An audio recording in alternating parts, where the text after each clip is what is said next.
One thing weighing on the economy is the huge number of foreclosed houses. Many are stuck on the market for a reason that you wouldn't expect. Banks can't find the ownership documents. It's bizarre, but it turns out that Wall Street cut corners when it created those mortgage-backed investments that triggered the financial collapse. Caught in a jam of their own making, some companies appear to be resorting to forgery and phony paperwork to throw people down on their luck out of their homes. A company called DocX, DocX. DocX, once housed here in Alpharetta, Georgia, was a sweatshop for forged mortgage documents. Then I began to find the strange signatures. One of the strangest signatures belonged to the bank vice president who'd signed Simoniak's newly discovered mortgage documents. The name is Linda Green. But on thousands of other mortgages, the style of Green's signature changed a lot. And even more remarkable, Simoniak found that Linda Green was vice president of 20 banks, She's vice all at the same time. All within the same week. I mean, this is a very, very active person. And you could... DocX, once housed here in Alpharetta, Georgia, was a sweatshop for forged mortgage documents. They were sitting in a room, signing their name as fast as they possibly could to any kind of nonsense document that was put in front of them. DocX and companies like it were recreating missing mortgage assignments for the banks and providing the legally required signatures of bank vice presidents and notaries. Linda Green says she was named a bank vice president by DocX because her name was short and easy to spell.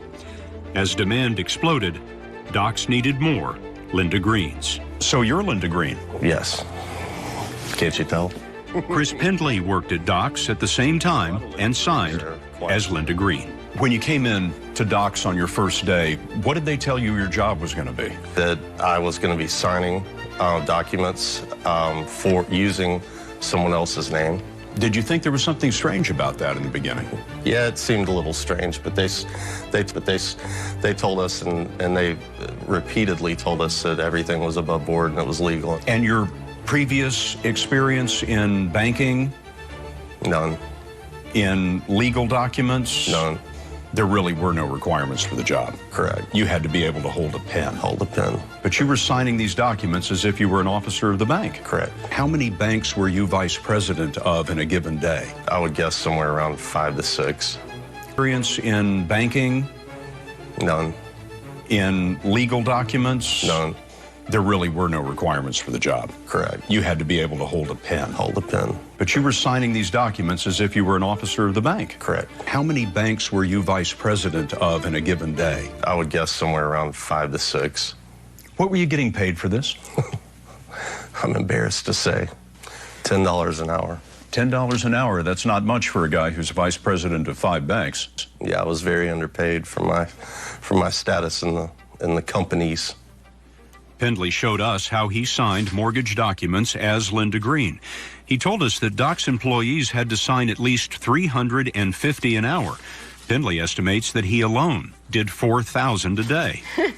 This is also Linda Green. Shawana Kreit worked at DocX. She both signed and notarized the mortgage documents. What was the role of the notary?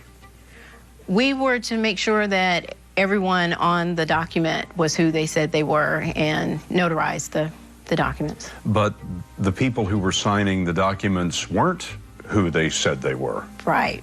So if Chris Pendley was signing for Linda Green, you'd notarize that document. Yes. And you were told that was okay. Yes. What do you know now? That it wasn't right. The real Linda Green didn't want to be interviewed, but she said that some of the bank vice presidents at DocX were high school kids. Their signatures were entered into evidence in untold thousands of foreclosure suits that sent families packing. So it was a common practice in the last few years to flood the courts with these documents. Simoniak says that the banks whose paperwork was handled by the DocX forgery mill included Wells Fargo, HSBC, Deutsche Bank, Citibank, U.S. Bank, and Bank of America.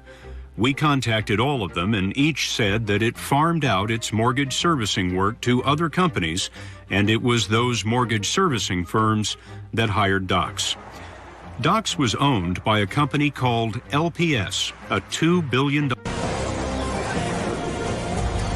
A secret buried in documents, unbelievable to anyone who has owned or sold a home. This is a catastrophe of epic proportions. Tonight, 7 News uncovers a mortgage shocker. In fact, one signature on your mortgage documents could be devastating for some homeowners. It could also, though, be a lifeline for people in foreclosure. This signature that reads Linda Green. We found those 2 words are saving some people from foreclosure, but putting other homeowners at risk. There's a Linda Green signature on one of Bob's mortgage documents and on one of Marie's, and on all these documents from mortgages on other people's homes. You can see they're all the same name, but they're not written by the same person. So what does that mean? It means, as far as I'm concerned, they're fraudulent documents. So every single document that has this signature is a fraudulent document? I don't think they're legit. These different-looking signatures can be traced back to a company in Georgia that certain banks and mortgage companies hired to create and sign documents. Investigators believe different employees signed the name Linda Green to thousands and thousands of Massachusetts mortgage documents.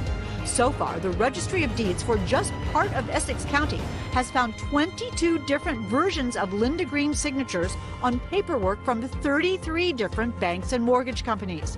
If one of those phony signatures is on your mortgage paperwork, it puts the ownership of your house in question.